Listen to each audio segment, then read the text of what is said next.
with it. Hey everyone, welcome to What the Flick, wrapping up season 1 of Taboo with Tim and Ben. I'm Alonso.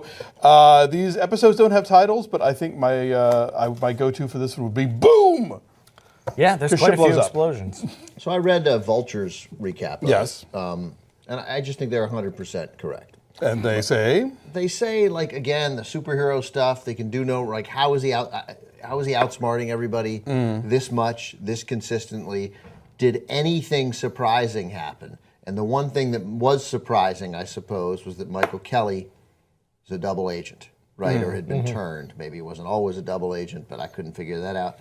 But how were we supposed to know that? Like, I mean, how were we supposed to even have an inkling or an interest? It's just like deciding something. No, it turns out, as a review, Tim is the whole time is a woman dressed like a man. You could never have seen that coming. Actually, a YouTube commenter did call it pretty long ago. It's fine, right? But like, it's not. It seems like we got to have a twist. But of course, none of us could possibly have seen it coming, except Tom Hardy do it. Well, yes. James Delaney, because he knows every fucking thing. So it just, again, didn't, and Cenk, who's not here, obviously hasn't been here for any of them, but I did a show with him last night, and he was so excited for the finale because he doesn't like it. He loves it. He loves Taboo.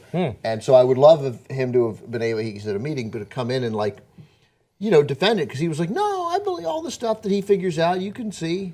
I don't buy it. I don't buy it. Okay, Jake's got to sit me down with some flashcards then, because I found this show just sort of more and more vexing. And the prospect of a season 2 with no Jonathan Pryce, I'm like, he was kind of my favorite thing.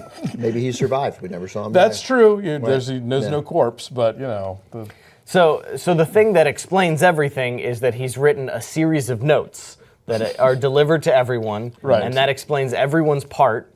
And then they carry out those parts. And he knows where to find everybody. Perfect synchronicity. But that kid was able. I mean, God forbid somebody mugged that kid or tripped that kid or Even Lorna knew exactly what to say to the American spy queen to get her to. Right. So that was either all explained in the note, or she had way more insight into. Yeah, this is some Ocean's 11 plan. shit. Yeah, and then we are Americans. Like it's almost like the show was. Again, which I'm sure happens sometimes, but the show was sort of, written backwards from that line. Yeah. We are Americans, and then so it just, and there was just a lot of killing of, sort of pointless secondary characters. Yeah, pointless secondary characters, killing some, sort of surviving. Naming the important ones. Mm-hmm. Yeah, I mean, why did it have to come down to, there was no way to do this without it being the last second deal? Why don't you just leave earlier? Yeah. I mean, what am I missing? There are so many little click, click, click, click, click things tumbling in place, which if you write it right, can be a very satisfying way to end this kind of story. But if you don't, it just feels contrived. Yeah. And this mostly felt contrived. I did kind of like the notion of when you see all those people on the boat at the end. I was reminded of, is it in Stripes where Bill Murray has that speech about, we're Americans, we were kicked out of every respectable country in Europe, And yeah, like the people a lot of the people who inhabited the New World were these people who were sort of on the fringes of society and had nothing to lose. It's like, well, fuck it, let's see what we can make happen in the New World. I can redefine myself, I can start over, and so that moment kind of registered with me in terms of like, that is for that period, certainly the immigrant experience. Look, and Tom Hardy, remains my favorite actor. But although, again, I like him in parts. I like him more rock and roller than Taboo. Like, I might like him a little less after this show. I like him a lot. I'm a big fan, but this show really got on my nerves. How about our unceremonious ending to the Zilpha storyline? Oh. Yeah, and also, right, Yeah. Vulture, again, I'm stealing it, but it's. I think I might have thought of it on my own, like, we don't know what to do with her. She jumps off a bridge. Yeah. And he's sad about it, but then someone tells him to get over it, and he's over it. Yeah, boom. Who told him to get over it? Lorna. Oh, and also the slavery thing. Like I mean, again, that also working out just right. And why? Why does he care? Yeah. What is his moral crusade? He's getting his he was- revenge on someone that he just locked him blew in, up. right?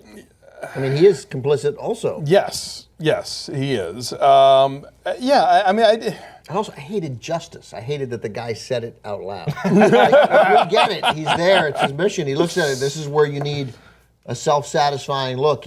Just have him put it in his pocket. And we know he's satisfied. And he walks out, or have him walk past Brace. Brace, that part I liked. I guess that sort of speech about the not coming to. You come in, you can, and Brace seemed happy, and then you actually, and the fact that the Brace has the dog and the house, like. All right, then Brace is going to have a pretty good last 8 years on Earth, I think he's going to jump off the bridge too. You think he is? No, he's got to take care. He's got to take care of that dog. So I don't know. Again, people in the best shows, we have to understand people's motivation and their likelihood of success and their intellect level and what they're capable of. And these guys all proved to be far more capable. Again, it was like Suicide Squad. Yeah. That's what it felt. This was like a better Suicide Squad. Well, what isn't? But I mean, I think too much of this thing where we're like, well, how would he know or how could he do? Because magic. Right. That because felt, the Ravens told him. Yes, like that felt really lazy. Like, well, we need that. There's so much sort of Deus ex machina on this show, but the Deus is some crazy pagan. I don't know what. Which is weird because it all would have been okay if we saw someone release a raven. That's a perfectly fine Well, yeah, I mean, message carrier. Game of Thrones has a three-eyed raven that is integral to the storyline, but everybody talks about it and acknowledges it, and we essentially see it, right? I mean, it's part of the world. It's part of the world, and its place in the world is explained. And Game of Thrones is set in a fantasy universe, whereas this is, England 1814, and we see actual, business figures and actual government figures, and so then to have this guy who talks to the birds, and has mystical doodah powers, it's just like.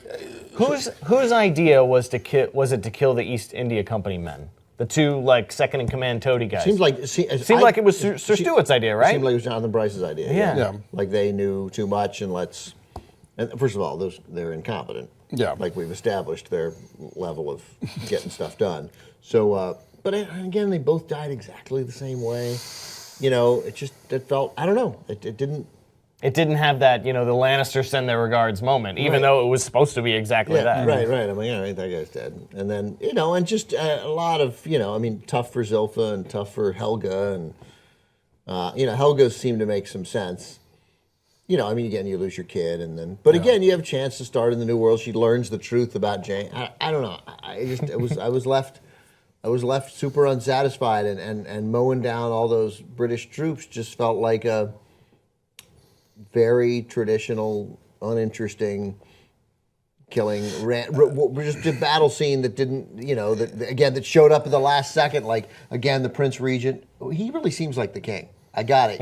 But he says, "I'm the monarch." The words he said, "I'm the monarch. I get to decide." Yeah. And he's, he's fat and eating food, and he acts like a king. Yeah, the whole ambush thing with the soldiers just kind of felt like. It's the last episode. We got to make some shit happen, and so let's blow some things up. And so they get that guy too. So I guess he's not going to make it to the new world. Chumley, yeah. He looks that injury looks pretty great. He looks a little Two-Faced, yeah. But he may just be chum by the time the voyage is over. Right, but I like that they went and saved him, and that was it turned out he cares about some people. That's sure. He risked himself. Does he care, or does he have a use for him still? No, that guy was seriously wounded. He tried to. That was, I think, a help those who have helped me fallen moment, and even as we see him go down, and he touches Lorna in a way that suggests some thank sorry. you, sort of sorry about you. But she's shot in the shoulder. Nobody in TV has ever died from being shot in the shoulder ever. It's like 2,400. Except when your doctor just lost all of his skin, then maybe. Oh no, he's not the doctor. They have the other. Oh, they have the proper doctor. Yeah. Oh right. They brought it up. I was trying to say something nice about the look of this show because it's certainly they put work into it and it wasn't sort of tossed off, but it becomes so repetitively monochromatic and muddy and smoky, and I get it. That's the period, and that's the place, and you're capturing it, but.